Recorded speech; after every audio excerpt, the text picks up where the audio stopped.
භාග්‍යවත් බුදුරජාණන් වහන්සේ ඒ කාලේ වාසය කළේ සැවැත් නුවර ජේතවනයේ. එක්තරා භික්ෂුන් වහන්සේ නමක් නිවන අවබෝධ කරගන්න ගොඩාක් කල් භාවනා කරමින් මහන්සි වුණත් මාර්ගඵල ලබා ගන්න බැරි වුණ නිසා දුකටපත් වෙලා බණ භාවනා අතහැරලා වාසය කළා. මේ බව දැනගත් භාග්‍යවතුන් වහන්සේ ඒ භික්ෂුවගේ සිත සනසමින් වීර්ය උපදවන්නට අතීත කතාවක් දේශනා කොට වදාළා. පින්වත් භික්ෂුව, මාහට පවා අතීත ජීවිතවලදී රජකම අහිමි වුණ වෙලාවලත් වීරිය අත් නොහැර අධෛර්යමත් නොවී උත්සාහ කරපු හේයින් ආයමත් රජකම දිනා ගන්න පුළුවන් වුණා.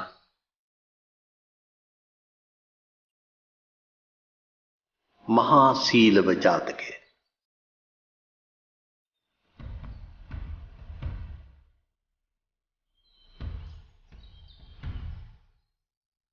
අතීතයේ බර්ණැස් නුවර බ්‍රහ්මදත්ත කියන රජ කෙනෙක් රජකම් කළා. ඒ රාජ්‍ය ඉතාම සමෘද්ධිමත් සාමකාමී රටක්. බර්ණැස් රජතුමාට රටවැසියන් හැමෝම ආදරයෙන් අවංකව සේවය කළා. හැමෝම නිතර රජතුමාට ප්‍රශංසා කළා. මහා සීලව රජතුමා හරීම ධාර්මිකයි කියලා. සීලව රජතුමා රට පුරා මහා දන්සැල් 6ක් පිහිටුවා මහා දන් දුන්නා. රජු සීලය රකින කෙනෙක්, ඉවසීම මෛත්‍රී පිරුණු කාරුණික කෙනෙක්. රජතුමා ජනතාවට සැලකුවේ අම්මා කෙනෙක් තමන්ගේ දරුවන්ව බලා ගන්නවා වගේමයි. රටේ පුංචි දරුවන් පවා ආසා කළේ රජතුමා වගේ ගුණවත් කෙනෙක් වෙන්නයි.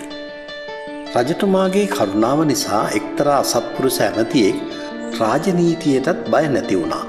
ඒ නිසා දවසක් ඔහු හොර රහසේම රජතුමාගේ අන්තఃපුරයට ඇතුළු වුණා. රජතුමාගේ ලස්සන කුමාරිකාවන් දිහා හොරෙන් බලාගෙන හිටියා. මහා සීලව රජතුමා මහා මෝඩයි. මම මොනවා කළත් කීයටවත් මට දඬුවම් කරන්නේ නැහැ. දඬුවමක් දුන්නත් මාව මරන්නේ නැහැ.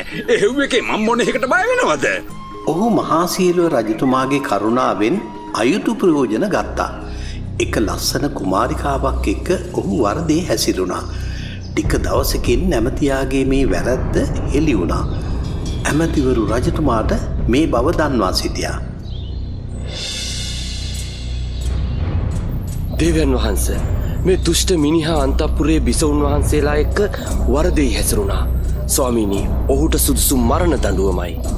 පින්වත, මට ඔහුව මරන්න බෑ. නමුත් ඔහු මේ රාජ්‍යයේ ඉන්න සුදුසු නෑ. ඔහුව රටින් පිටුවහල් කරන්න. ඇමතියා රජතුමාගේ කරුණාව තේරුම් ගන්නවා වෙනුවට රජතුමාත් එක්ක වෛර බැඳගත්තා. හෙට උදේම නුඹ මේ රට අතහැරලා යන්න ඕන. මේක රාජ නියෝගයක්. උඹලා කොහොමද මට එහෙම දෙයක් කරන්නේ? හොඳයි, අපි බලමුකෝ. මම මේකට පල්ලි ගන්නවාමයි. මුන් හිතන් ඉන්න මට මොකුත් බෑ කියලා. මම පෙන්නන්නම්කො මං කවුද කියලා. මේ බරණැසින් මට වැඩක් නෑ. බලාපන්, මං කොසල් රටට ගිහින් කරන දේ ඔය සිංහාසනේ සදාකාලික නෑ. අනේ ස්වාමීනි, ඔච්චර තරහ ගන්න එපා. ඔය රාජපුරුෂයන්ට තරහ ගියොත් අපිව මරලා දායි. රාජපුරුෂයෝ? උඹ හිතාගෙන ඉන්නේ මම රාජපුරුෂයන්ට බයයි කියලාද? ඈ?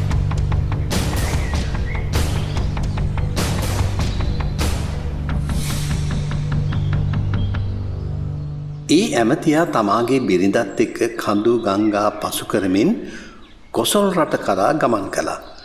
කොසල් රටේ හිටපු ඔහුගේ පරණ යාළුවෙක් ඔහුට උදව් කළා.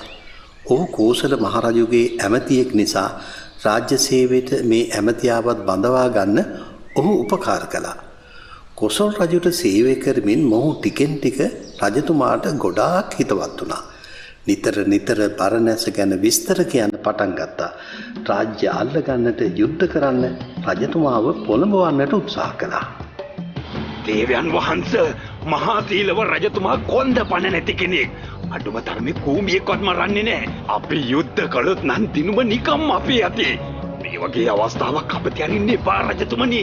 බරණැස හරියට මී මැස්සන් නැති මී වදයක් වගේ. රාජපුරුෂය නුඹ ඇත්තමද කියන්නේ?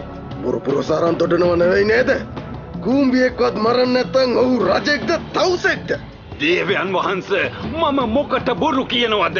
ඔබ වහන්සේම ගිහින් බලන්න.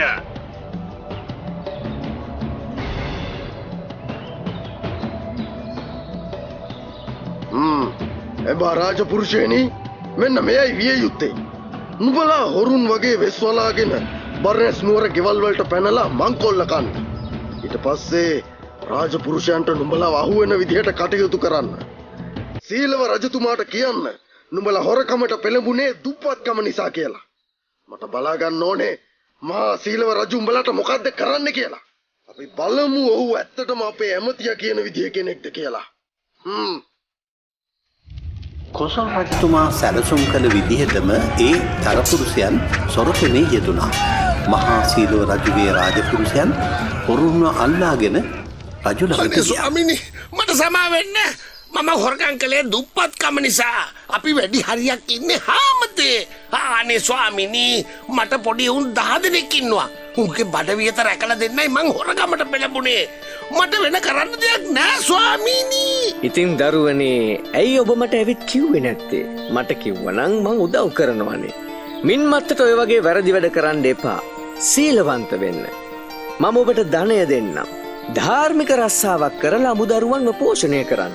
අනේ ස්වාමීනි ඔබ වහන්සේට මම පින්නෙන්නේ කොහමද?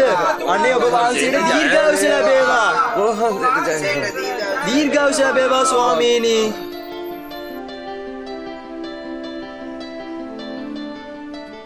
හොර කණ්ඩායම කොසල් රජතුමා ළඟට ආපසු ඇවිත් මහා සීලව රජතුමාගේ ත්‍යාගශීලී බවත් කාරුණික බවත් උපහාසයට ලක් කරලා කතා කළා.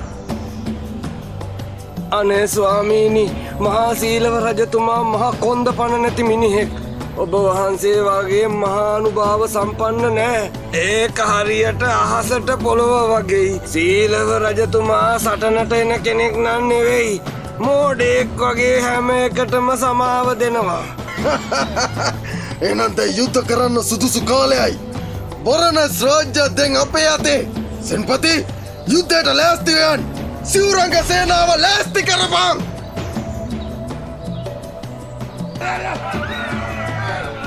කොසල් රටේ හමුදාව රජු සමග සටනට පිටත් වුණා. මහා සීලව රජතුමාට ආක්‍රමණය ගැන දැනගන්න ලැබුණත් බයක්වත් ඇති ගැනීමක්වත් තරහක්වත් ඉපදුනේ නැහැ. Tamanගේ හමුදාව සටනට යන්න හිංසා පීඩා කරන්න මරන්න අනුමත දුන්නේ නැහැ. ඒ වෙනුවට රාජ්‍ය ඕනෑ කෙනෙක් ගනිත්වා කියලා නගරයේ දොරටුව ඇරලා කොසල් රජතුමාට රාජ්‍ය පවරා දුන්නා.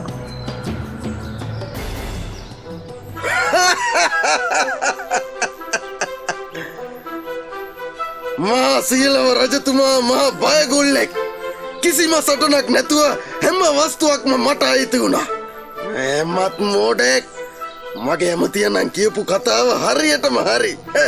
ඒ මිනිහගේ කටේ මසුරන් දාන්න ඕනේ. පුරුෂයනි, අමු සෝනේ වලවල් හරලා ඔක්කොම බෙල්ල ගාවට වල්ලපන්. ඉතිරි හරිය රෑ වෙනකොට හිවල්ලු බලා ගනීවි. මෝඩ මිනිස්සු.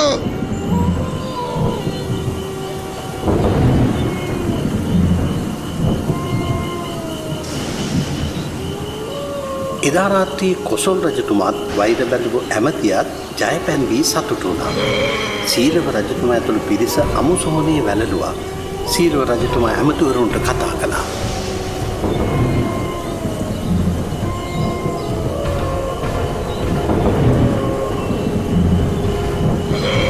පින්වත්නි, කවුරුවත් කෝසල රජතුමාට වෛර කරන්න එපා. ඒ නිසා අපි හැමෝම වෛරේ නැති, තරහ නැති මෙත් සිත පතුරවමු. අපේ සිත් දූෂිතුවොත් අවාසියත් අපිටමයි. තරහ සිතින් මැරුණොත් අපිට සතර අපායේ උපදින්න සිද්ධ වෙනවා. මධ්‍යම රාත්‍රී මිනිමස්කල් හිවල්ලු සොහොනට ආවා. ඔවුන් දැකපු රාජ ඇමතිවරු එකවරම මහා හඬින් කෑ ගැහුවා. ඉවලුන් මේ හඬට බය වෙලා පැනලා ගියා. උන් ටික දුරක් ගිහින් හැරිලා බලද්දි කවුරුවත් නැති බව දැකලා ආයෙමත් පිරිස ගොදුරු කරගන්න දුවගෙන ගියා. එතකොටම නායක හිවලා තමන් දිහාවට එන බව රජතුමා දැක්කා. තමන්ව දැහැගන්න ඉඩ දෙනවා වගේ රජතුමා හිවලාට බෙල්ල දිගු කළා. හිවලා රජුගේ බෙල්ලට ළඟ වෙද්දී රජු ඌව හක්කින් පොළවට තද කළා. ඇතෙක්ගේ බලෙන් හිවලාව අල්ලාගත් වෙලේ නායක හිවලා මරලියෙන් කෑ ගහද්දී ඒ හඬට බය වෙලා හිවල් රැළම වනයට පලා ගියා. හිවලා බයෙන් දඟලමින් බිම පහුරු ගාද්දී පස් බුරුල් වුණා. රජතුමා හිවලා අතහැරලා තමන්ගේ ශක්තිමත් දෑත් හරවමින් වීර්යෙන් වලින් පිටට බැඳගත්තා. රජතුමා තමාවත් නිදහස් වී තමන්ගේ පිරිසත් බේරගත්තා. ඇමතියන් පිරිවරාගෙන අමුසොහොනේ හිටියා.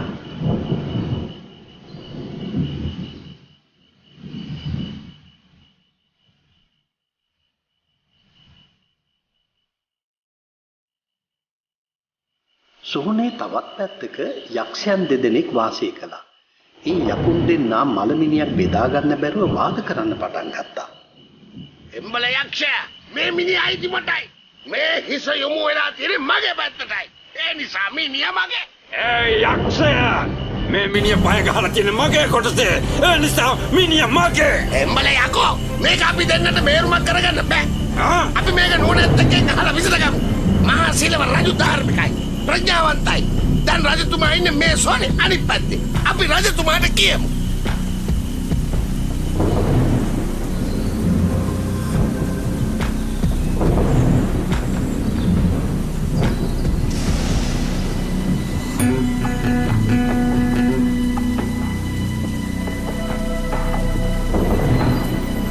පින්වත් යක්ෂයනි, මම ඔබේ ප්‍රශ්නය විසඳලා දෙන්න. හැබැයි ඊට කලින් එක්කෙනෙක් ගිහිල්ලා මගේ සිරියහන් ගබඩාවේ තියෙන මගේ මගුල් කඩුව අරන් එන්න ඕන. එක යක්ෂයෙක් ඉර්ධියෙන් මාලිගාවට ගිහින් මගුල් කඩුව අරන් ආවා. මහා සීලව රජතුමා මලමිනිය දෙපළු කරලා යක්ෂයන් දෙන්නට බෙදුවා. වාද විවාද අතහැරලා යකුන් සතුටින් මිනි මස් කාලා බඩ පුරව ගත්තා. රජතුමනි, ඔබතුමා අපිට ගොඩක් උදව් කළා. ඔබට අපේ මොනවද වෙන්න ඕන? යක්ෂයනි, මාව කොසල් රජුගේ සිරියහන් ගබඩාවෙන් තියන්නේ. මගේ පිරිස ගෙවල් වලට ඇරලවන්න. යක්ෂයන් දෙන්න මහා සීලව රජතුමාව කොසල් රජුගේ සිරියහන් ගබඩාවට ඉර්ධියෙන් ගෙනිච්චා. අනිත් ඇමතිවරු ගෙවල් වලට ඇරලුවා.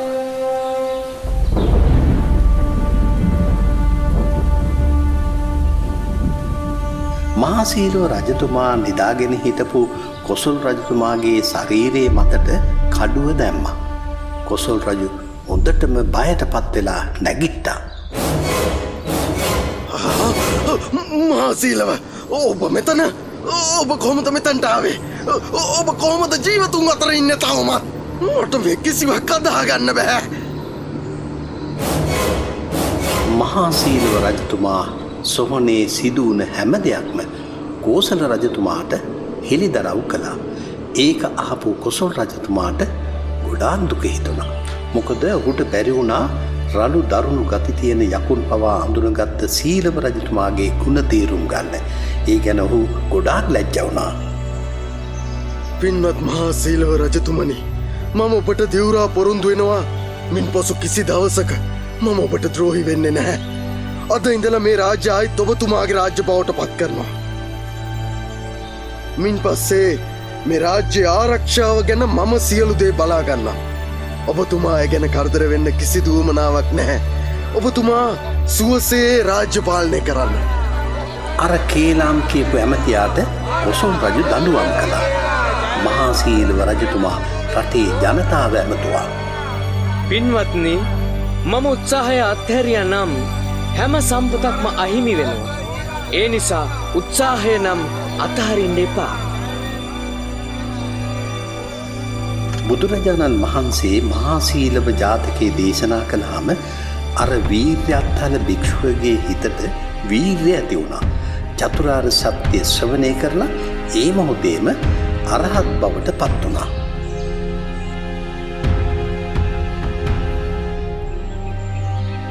එකල දුෂ්ට ඇමතියා වෙලා ඉපදුනේ දේවදත්ත. සීලව රජුගේ පිරිවර වුණේ බුදු පිරිස. මහා සීලව රජතුමා වුණේ ගෞතම බුදුරජාණන් වහන්සේ.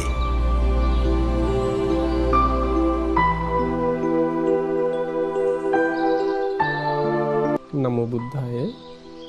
ශ්‍රද්ධාවන්ත පින්වතුනි, පින්වත් දරුවනේ, ඔබ දැන් නැරඹුවේ බුදුරජාණන් වහන්සේගේ අතීත ජීවිත කතාවක් ගැන විස්තර වශයෙන් කියලා දුන්න මහා සීලව ජාතකය. දරුවනේ, මේ මහා සීලව ජාතකය බුදුරජාණන් වහන්සේ දේශනා කරන්න හේතු වුණේ එක්තරා ස්වාමින් වහන්සේ නමක් තමන්ගේ ධර්ම මාර්ගය දියුණු කරගන්න අරහත්වයට පත් වෙන්න බොහෝ සෙයින් වීරිය කරලා ඒ වීරියෙන් ප්‍රතිඵලයක් ලැබුණ නැති තැන මේ ස්වාමින් වහන්සේ වීරිය අත්හැරියා. කුසල් දහම් දියුණු කරන්න තියෙන උවමනාව අත්හැරියා. ආන් ඒ වෙලාවේ බුදුරජාණන් වහන්සේ ඒ භික්ෂුන් වහන්සේගෙන් කතා කරලා ඇහුවා, පින්වත් භික්ෂුව, මොකද ඔය කලින් තිබ්බ වීරිය අත්හැරියේ කියලා. එතකොට මේ ස්වාමීන් වහන්සේ උත්තර දුන්න, භාග්‍යතුන් වහන්සේ, අරහත්ත්වයට පිණිස මම ධර්ම මාර්ගයේ මෙච්චර පුරුදු කරන්න මහන්සි අරගෙන ප්‍රතිඵලයක් ලැබුණ නැති නිසා මම අත්හැරියා කියලා. ඒ වෙලාවේ තමයි දරුවනේ බුදුරජාණන් වහන්සේ මේ මහා සීලව ජාතකයේ දේශනා කළේ. උන්වහන්සේ වදාළ, පින්වත් භික්ෂුව, තථාගතයන් වහන්සේ අතීත කාලයේදී මහා සීලව නමින් රජ කෙනෙක් වෙලා ඉද්දින් අත් නොහැරපු වීරිය නිසා, ගුණධර්ම දියුණු කර ගැනීම තුල දැඩිව පිහිටා හිටපු නිසා තමන්ගේ අවසාන ඉලක්කයේ වෙච්ච රජකම ආයෙ ලබා ගත්තා කියලා. නැති වෙච්ච රජකම පවා ආයෙ ලබා ගන්න මේ උත්සාහය, වීරිය සහ ගුණධර්ම දියුණු කරගන්න තිබ්බ කැමැත්ත හේතුපාදක වුණා කියලා උන්වහන්සේ වදාලා. ආන්ගේ සිද්ධිදාමේ තමයි මේ පින්වත් දරුවෝ දැන් මේ මහා සීලව ජාතකයේ නමින් රූපරාමූලින් නැරඹුවේ. පින්වත් දරුවනේ, ඔබ මේ කතාන්දරේ නැරඹුවාට පස්සේ ඔබට තේරෙන්නේ නැති අපගේ බෝසතාණන් වහන්සේ, ඒ කාලේ මහා සීලව රජතුමා, උන්වහන්සේ ගුණධර්ම වලට හානියක් කරගත්තේ නැහැ. දැන් බලන්න, අර දුෂ්ට ඇමති කෙනෙක් මේ මහා සීලව රජතුමාත් සමග වෛර බැඳගෙන කොසල් ජනපදයට ගිහිල්ලා කොසල් ජනපදයේ හිටපු රජතුමා ලව්වා මේ රජය යටත් කරගත්තා. හැබැයි මේ මහා සීලව රජතුමා තමන්ගේ රාජධානිය පිණිසවත් සටන් කරන්න පෙළඹුණේ නැහැ. ඊට පස්සේ කේලම් කියපු ඇමතියා ගැන උන්වහන්සේගේ හිතේ දුෂ්ට සිතක් ඇති කරගත්තේ නැහැ. බුදුරජාණන් වහන්සේ දේශනා කළ තියෙනවා, පින්වත් දරුවනේ, තරහ ඇති කරගන්න නැතුව වාසය කරන්න කියලා, කේන්ති ගන්න නැතුව. සාමාන්‍ය ජීවිතයේ ගත කරද්දී තව කෙනෙක් අතින් අපේ ජීවිතේට පුංචි අඩුපාඩුවක් වුණොත් අපිට ඒ හේතුව නිසා කේන්ති යනවා. ඊට පස්සේ අපේ හිත පෙළඹෙනවා පෙරලා ඒ කෙනාට වෛර කරන්න. අපිට යම් පාඩුවක් සිද්ධ කළොත් එයාටත් අපි ඒ පාඩුව සිද්ධ කරන්න ඕනේ. එහෙම වුණොත් තමයි ඒකට සාර්ථක පිළිතුර ඒක තමයි කියලා කල්පනා කරනවා. හැබැයි බුදුරජාණන් වහන්සේගේ ධර්මයේ සඳහන් වෙනවා, පින්වත් මහණෙනි, යම් කෙනෙක් සොරු ඇවිල්ලා දෙපැත්ත මිට තියෙන කියතකින් කපද්දිනු ඒ කෙනා කේන්ති ගන්න නැතුව ඉන්නවා නම් ආන් ඒ කෙනා තමයි බුදුරජාණන් වහන්සේගේ බුද්ධානුශාසනාව පිළිපදින කෙනා කියලා. එතකොට මේ බුදුරජාණන් වහන්සේ මේ ජීවිතේ සම්බුද්ධත්වයට පත් වෙලා මේ කාරණාව දේශනා කළාට උන්වහන්සේ ගුණයක් විදිහට උන්වහන්සේගේ බෝසත් අවදියේ මේ ගුණධර්ම දියුණු කරලා තියෙනවා. රජතුමා ඇවිල්ලා තමාට හානි කරද්දී, තමන්ගේ රාජධානිය යටත් කරගද්දී, අවසානට තමාගේ පිරිස ඇතුළු හැම කෙනෙක්ම මහා සෝහනේ වලල්ලා දාද්දී පවා ඒතුමා කේන්ති හිතක්, තරහ හිතක් උපදවා ගත්තේ නැහැ. උන්වහන්සේගේ ගුණයේ උපකාරයෙන් උන්වහන්සේ නිදහස් වෙන්න අවස්ථාවක් ලැබුණා. මිනිස් ලෝකේ මිනිසුන්ට උන්වහන්සේ ගුණය අඳුනගන්න බැරි වුණාට නොපෙනෙන ලෝකේ පිරිස උන්වහන්සේ ගුණය අඳුනගත්තා.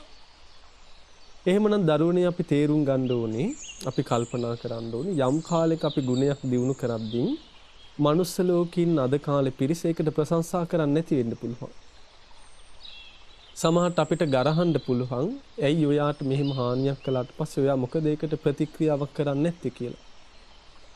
නමුත් යම් කෙනෙකුට පුළුවන් වුණොත් සමාජයෙන් මොන නිന്ദා පහස ලැබුවා තමාගේ ගුණයට හානියක් කරගන්න නැතුව ඉන්න. තමාගේ ගුණයට කරදරයක් කරගන්න නැතුව ඉන්න ඒ කෙනාගේ ගුණ සුවඳ දෙවියන් අතරට පවා පැතිරලා යනවා. බුදුරජාණන් වහන්සේ වදාළා සුවඳ මල්වල සුවඳ හමාගෙන යන්නේ යටිහුළඟට විතරයි කියලා. නමුත් යම් කෙනෙක් සීලාදී ගුණධර්ම දියුණු කරගෙන ඉන්නවනම් ඒ කෙනාගේ සුවඳ දෙව්ලොව කරා ගමන් කරනවා කියලා.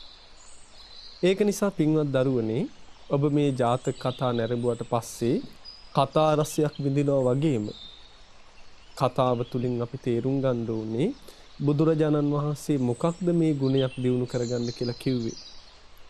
මේ ගුණධර්ම දියුණු කර ගැනීම තුලින් මොකද්ද තමන්ගේ ජීවිතයට සිද්ධ වෙන යහපත් ප්‍රතිඵලය කියලා අපි තේරුම් ගන්න ඕනේ. එතකොට මෙන්න මේ තමන්ගේ ජීවිතයේ ගුණයකට හානියක් කරගන්න නැතුව පිහිටපු ගුණයක් තුල වාසය කරන කෙනාට මේ ජීවිතය සාර්ථකව ගත කරන්න පුළුවන්. ඊට පස්සේ මේ ජීවිතය ගත කරලා යම් කාලයක ඒ කෙනා මරණයටපත් වුණොත් පරලොව ජීවිතයත් ඒ කෙනාට සාර්ථක කරගන්න අවස්ථාවක් ලැබෙනවා. බුදුරජාණන් වහන්සේ වදාළ සමහර කට්ටිය මේ ජීවිතේ ගුණධර්ම දියුණු කරන බොහෝම දුකසේ ඉඳගෙන ප්‍රාණඝාතයෙන් වැළකීලා ඉන්නවා. දුකසේ ඉඳගෙන සොරකමින් වැළකීලා ඉන්නවා. දුකසේ ඉඳගෙන වැරදි කාමසේනෙන් වැළකීලා ඉන්නවා. දුකසේ ඉඳගෙන බොරු කීමෙන් වැළකීලා ඉන්නවා. දුකසේ ඉඳගෙන මත්පැන් මත්ද්‍රව්‍ය භාවිතයෙන් වැළකීලා ඉන්නවා. හැබැයි මේ දේවල් එයා කළොත් එහෙම එයාට සැපයක් මේ ජීවිතේ විඳින්න පුළුවන්. හොරකමක් කළොත් සැපයක් විඳින්න පුළුවන්. ප්‍රාණඝාතය කළොත් වැරදි කාම සේවනය කරොත් බොරුවක් කිව්වොත් සැපයක් විඳින්න පුළුවන්. නමුත් ඒ නුවණැති පුරුෂයා ඒ දේවල් කරන්නේ නැතුව දුකසේ ඒ වගේ වැළකීලා ඉන්නවා. හැබැයි බුදුරජාණන් වහන්සේ වදාළ මේ ජීවිතේ දුකසේ නමුත් ඒ ගුණධර්ම ඒ කෙනා දියුණු කරගත්තොත් මරණින් මත්තේ කෙනාගේ ජීවිතය සැපසහිත උපතක් බවට පත් වෙනවා කියලා. ඒක නිසා දරුවනේ බුදුරජාණන් වහන්සේ කියපු විදිහට යම් කෙනෙකුට සැපසේ මේ ගුණධර්ම දියුණු කරගන්න පුළුවන්. හැබැයි තවත් කෙනෙකුට දුකසේ මේ ගුණධර්ම දියුණු කරගන්න වෙනවා. හැබැයි සැපසේ හෝ දුකසේ හෝ යම් කෙනෙක් මේ බුදුරජාණන් වහන්සේ වදාළ ගුණධර්ම තමාගේ ජීවිතයට ඇති කරගත්තොත් ඒකාන්තයෙන් මේ කෙනාගේ ජීවිතයට මහා යහපතක් අත් වෙනවා. ඉතින් ඒක නිසා දරුවනේ ඔබ අපි හැම කෙනෙක්ම තේරුම් ගන්න ඕනේ බුදුරජාණන් වහන්සේ මේ ලෝකෙට පහළ වෙලා අපිට කියලා දුන්නේ මිනිසුන්ගේ ගුණධර්ම දියුණු කරගන්න. මිනිසුන්ගේ ගුණධර්ම දියුණු කරගන්න කෙනා තමයි උත්තරීතර මනුස්ස ගුණධර්ම කරා ඒ කෙනාගේ ජීවිතය අරගෙන යන්න පුළුවන් වෙන්නේ. උත්තරීතර මනුස්ස ගුණධර්ම කියන්නේ දරුවනේ පින්වතුනි මාර්ගඵලලාභී කෙනෙක් බවට පත් වීම. සෝතාපන්න, සකදාගාමි, අනාගාමි, අරහත් කියන මාර්ගඵලයන්ට කියන නමක් තමයි උත්තරීතර මිනිස් ගුණධර්ම, උතුරු මිනිස් දහම්. එතකොට උතුරු මිනිස් දහම් ඇති කරගන්න කැමති කෙනා සාමාන්‍ය මිනිසුන්ගේ ගුණධර්ම ඇති කරගන්න ඕනේ. ඉතින් ඒක නිසා ධර්ම මාර්ගයේ ආරම්භය පුරුදු කරන කෙනෙකුට තමන්ගේ හිතේ තියෙන කේන්තිය දුරු කරගන්න මහන්සි ගන්න ඕනේ. ඊර්ෂ්‍යා නොකරන කෙනෙක් වෙන්න ඕනේ. සීලවන්ත කෙනෙක් වෙන්න ඕනේ. ඒ වගේම කේන්ති ගන්න නැති, අනුන්ගේ දේවල්ට ආසා කරන්නේ නැති මේ වගේ තමාගේ ගුණධර්ම දියුණු කරගන්න කෙනාට තමයි තමන්ගේ බුදුරජාණන් වහන්සේගේ ධර්මයේ අවසාන ඵලය වෙන උතුරු මිනිස් දහම් ඇති කරගන්න වාසනාව ලැබෙන්නේ. ඉතින් ඒක නිසා අපි ආශිර්වාද කරන මේ පින්වතුන්ටත් පින්වත් දරුවන් හැම දිනාටම බුදුරජාණන් වහන්සේ වදාළ විදිහට උන්වහන්සේගේ අතීත ජීවිත උපමාවට අරගෙන අපි හැම දිනාගේම ජීවිත තුළ උතුම් මිනිස් දහම් ඇති කරගෙන ගෞතම බුදු සසුන තුලදීම උතුම් ධර්මය අවබෝධ කරගන්න අපි හැම දිනාටම වාසනාව ලැබේවා. හැම දිනාටම තෙරුවන් සරණයි. නමෝ බුද්ධාය.